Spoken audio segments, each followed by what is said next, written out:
भागलपुर में महज 10 मिनट की बारिश ने नगर निगम के जल निकासी के दावों की पोल खोल दी। शहर के मुख्य बाजार से लेकर कई मोहल्लों तक घुटने से ज्यादा पानी जमा हो गया। जल जमाव के कारण लोगों को पानी के बीच से होकर आने जाने को मजबूर होना पड़ा। स्थानीय लोगों का कहना है कि भागलपुर में जल जमाव की समस्या कई वर्षों पुरानी है। हर साल बारिश के दौरान यही हाल होता है, लेकिन समस्या का स्थायी समाधान अब तक नहीं हो पाया है।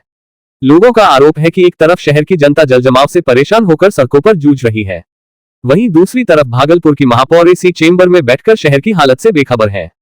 स्थानीय लोगों का कहना है कि महापौर को अपने एसी चेंबर से बाहर निकलकर कम से कम बारिश के बाद शहर की स्थिति का जायजा लेना चाहिए। भागलपुर को स्मार्ट सिटी का दर्जा मिले कई वर्ष हो चुके हैं, लेकिन महज 10 मिनट की बारिश में शहर की सड़कें तालाब में तब्दील हो जाती हैं। ऐसे में सवाल है, स्मार्ट सिटी के दावों के बीच आखिर जनता को जल जमाव से कब राहत मिलेगी। अभी घर से आने में इतना 5 मिनट पानी पड़ा है, इतना पानी का स्थिति है। क्या कहिएगा या प्रतिनिधि को? पहले ये कहेंगे, पहले पब्लिक को लूटते थे मेयर, अब नगर निगम को लूट रहे हैं। तड़ी पार के साथ मिलके बोरिंग का सिर्फ बोरिंग को खाया जा रहा है, बोरिंग करवा के। यहाँ पानी भरा हुआ ही नहीं देख रहे हैं, परेशानी देख भी रहे हैं। परेशानी बढ़ ना पानी है, लेके आने में बड़ी बहुत दिक्कत हो रहा है। मार्केट करने के लिए आए थे, मार्केट करने के लिए आए थे, फल लेने के लिए आए थे, वस्त्र लेने के लिए आए थे। लेने के पहले 1 घंटा से बैठे हुए थे, बारिश साथ निकले, जिससे नाला में काफी पानी भरा हुआ है। हाँ, ये स्मार्ट सिटी है, आप लोग भी जान रहे हैं, हम लोग भी जान रहे हैं, देख भी रहे हैं। सावन के पवित्र महीने में महिलाओं में खासा उत्साह देखने को मिल रहा है। इसी कड़ी में एक स्थानीय होटल में थिरकन डांस एंड फिटनेस स्टूडियो की ओर से रंगीलो सावन 2026 कार्यक्रम का आयोजन किया गया। कार्यक्रम में महिलाएं पारंपरिक परिधान और आकर्षक श्रृंगार में पहुंची और सावन के रंग में रंगी नजर आईं। कार्यक्रम के दौरान महिलाओं ने शिव भक्ति के गीतों और धुनों पर नृत्य कर जमकर मस्ती की। सावन की धुन और भक्ति के माहौल में महिलाओं ने उत्साहपूर्वक हिस्सा लिया। वहीं कार्यक्रम में शामिल महिलाओं ने विभिन्न लजीज व्यंजनों का भी आनंद उठाया। कार्यक्रम का शुभारंभ मां आनंदी संस्थान की संस्थापिका Priya Soni, Thirkan dance and fitness studio की संचालिका अनीता अनवर समेत शहर की कई गणमान्य महिलाओं ने संयुक्त रूप से दीप प्रज्वलित कर किया। इसके बाद सावन थीम पर आधारित विभिन्न गतिविधियों और मनोरंजक कार्यक्रमों का आयोजन हुआ। पूरे कार्यक्रम के दौरान महिलाओं में उत्साह और उमंग का माहौल बना रहा। आयोजकों ने बताया कि रंगीलो सावन 2026 का उद्देश्य महिलाओं को सावन की परंपरा, शिव भक्ति और मनोरंजन से जोड़ते हुए एक खुशनुमा मंच प्रदान करना है।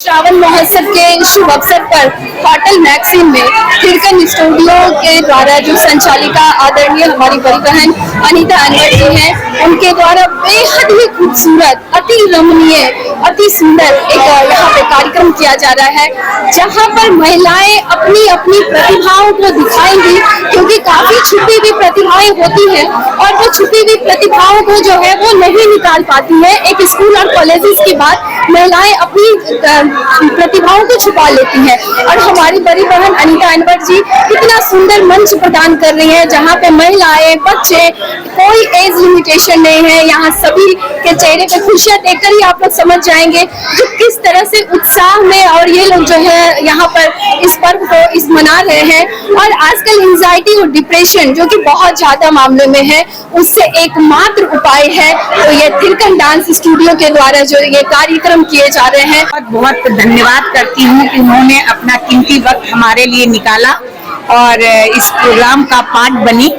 और ये थिरकन डांस एंड फिटनेस स्टूडियो के द्वारा सावन को सेलिब्रेशन किया जा रहा है कि सावन को हरियाली और सेलिब्रेट करना, और इकट्ठे जितनी भी महिलाएं हैं सब लोग इकट्ठे होकर एंजॉय करें, अपने मतलब प्रतिभा को उभारें, थोड़ा मानसिक संतुलन बनाए रखें। और ये सब प्रोग्राम इसलिए मैं करवाना चाहती हूँ, छोटे मोटे मैम भी करवाती हैं और मैं वहाँ भी शिरकत करती हूँ। और मुझे भी एक मौका मिलता है हर साल में कि एक छोटे मोटे प्रोग्राम करवाऊं, ताकि भागलपुर की महिलाओं को एक गेट टुगेदर करने का मौका मिले। भागलपुर के कहलगांव थाना क्षेत्र में आभूषण चोरी के मामले का पुलिस ने खुलासा करते हुए 2 आरोपियों को गिरफ्तार किया है। गिरफ्तार आरोपियों की पहचान राजा सहनी टोला कहलगांव और मनीष कुमार पुर्प टोला कहलगांव के रूप में हुई है। एसएसपी के अनुसार 6 अगस्त 2026 को अनिता देवी के घर में चोरी की घटना सामने आई थी। मामले में कहलगांव थाना कांड दर्ज कर पुलिस ने जांच शुरू की।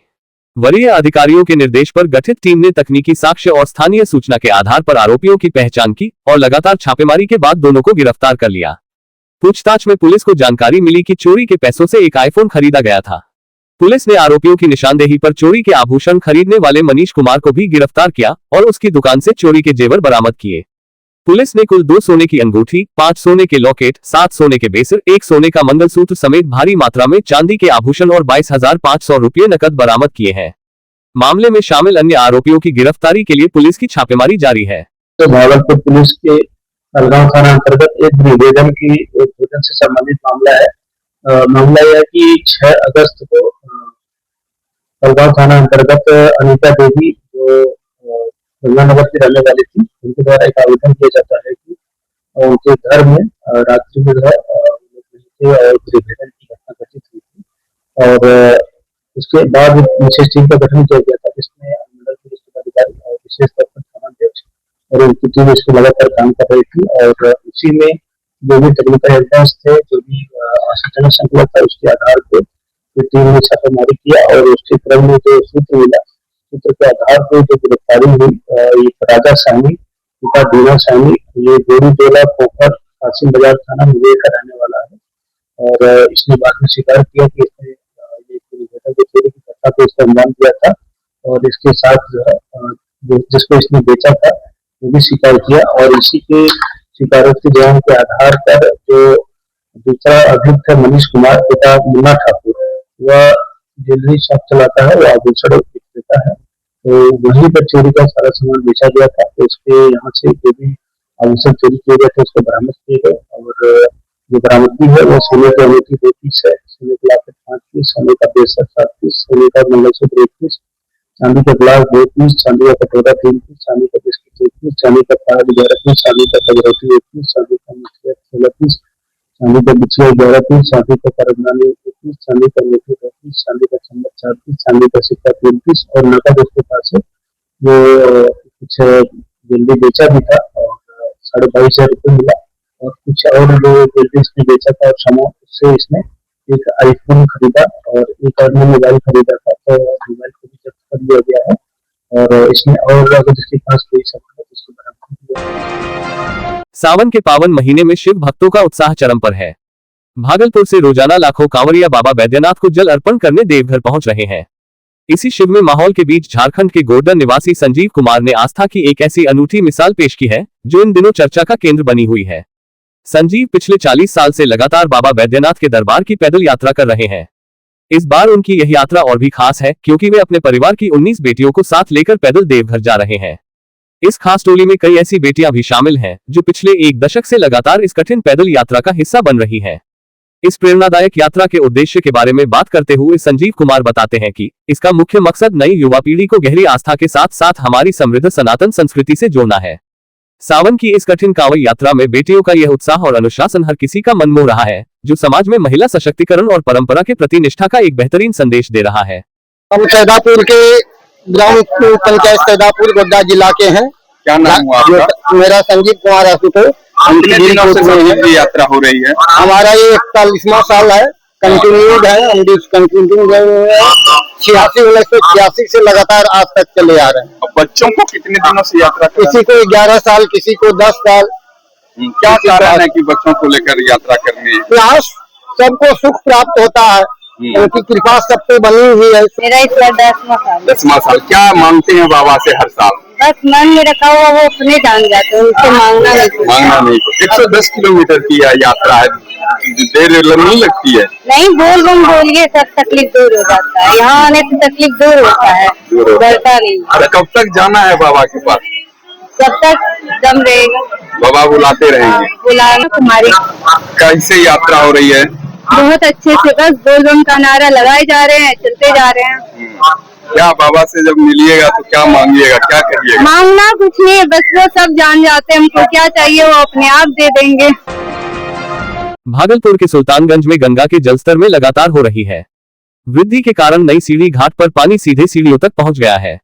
नदी का ये बढ़ा हुआ जलस्तर वर्तमान में खतरे के निशान से करीब 4 सेंटीमीटर ऊपर बह रहा है। इसके बावजूद बाबा बैद्यनाथ के भक्तों के उत्साह और आस्था में कोई कमी देखने को नहीं मिल रही है। प्रशासनिक और SDRF की कड़ी निगरानी के बीच श्रद्धालु पूरी सतर्कता के साथ सुरक्षित तरीके से गंगा स्नान कर रहे हैं और अपने कांवों में पवित्र गंगाजल भर रहे हैं। इसके बाद श्रद्धालु जल संकल्प लेते हुए पूरी श्रद्धा के साथ बाबा बैद्यनाथ धाम देवघर के लिए रवाना हो रहे हैं। गंगा के लगातार बढ़ते जलस्तर को गंभीरता से लेते हुए जिला प्रशासन और बाढ़ नियंत्रण विभाग पूरी तरह से अलर्ट मोड पर आ गए हैं। स्थिति पर लगातार नजर रखी जा रही है और किसी भी अप्रिय घटना को टालने के लिए नई सीढ़ी घाट पर सुरक्षा के पुख्ता इंतजाम किए गए हैं। जगदीशपुर थाना क्षेत्र के दिन नगर पुरैनी स्थित छोटकी नदी के समीप रेलवे पटरी के पास एक युवक का शव मिलने से इलाके में सनसनी फैल गई। आशंका जताई जा रही है कि रात में ट्रेन की चपेट में आने से युवक की मौत हुई है। सुबह शौच के लिए निकले ग्रामीणों की नजर रेलवे पटरी के समीप पड़े शव पर पड़ी। ग्रामीणों ने तत्काल इसकी सूचना जगदीशपुर पुलिस को दी। सूचना मिलते ही पुलिस मौके पर पहुंची। घटना की जांच के लिए भागलपुर से एफएसएल की टीम भी पहुंची। स्थानीय पुलिस के साथ रेलवे पुलिस की टीम ने भी मौके पर पहुंचकर जांच पड़ताल की। ग्रामीणों के अनुसार इस रेलखंड पर मोबाइल झपटमारी समेत अन्य घटनाओं का सिलसिला भी बना रहता है, जिसके कारण क्षेत्र में आए दिन घटनाएं होती रहती हैं। हालांकि युवक की मौत किस परिस्थिति में हुई, इसका स्पष्ट कारण जांच के बाद ही सामने आएगा। ट्रेन से सुबह एक आदमी कटा था तो फिर हम लोग थाना को सूचना दिए। सुबह आया, देखा ट्रेन से दोनों टांगें कटी है। उसके बाद लाश पटरी से 4 हाथ दूरी पे गिरा था। क्या हो सकता है, कैसे घटना हुई है? ट्रेन से कटा होगा और कैसे? ट्रेन से कटा, देख ही रहे हैं, ट्रेन से कट करके 4 हाथ दूरी पे गिरा है।